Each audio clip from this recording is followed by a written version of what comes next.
واش عمرك تسولتي كيفاش كانوا كيعالجوا البشرة في العصور القديمة بلا لا كريمات ولا لابوراتوار؟ اليوم غادي نرجعوا بالزمن ونكتشفوا سر خطير من أسرار عالم كبير سميتو أبو بكر الرازي. هاد العالم ما كانش غير طبيب، كان رائد في علم الجلد وخلى لنا وصفات طبيعية مذهلة. في الكتب ديالو كان كيستعمل مكونات بسيطة ولكن قوية بزاف، بحال الزعفران ومات الورد، وكان كيدير منهم خلطات قريبة بزاف للسيرومات اللي كنستعملو اليوم.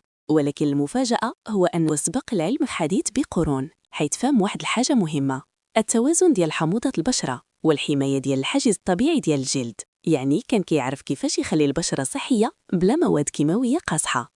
واليوم العلم الحديث ولا كيرجع لنفس هاد المبادئ: الترطيب العميق، الحماية والعناية الطبيعية. وهنا كنطرحوا السؤال: واش الحل الحقيقي كان ديما قدامنا؟ واش نرجعوا للوصفات الطبيعية ولا نبقاو مع المنتجات الصناعية؟ إلا بغيتي تكتشف أسرار أخرى من حكمة زمان بعلم اليوم، دير لايك وتابع القناة وخلي رأيك في الكومنت.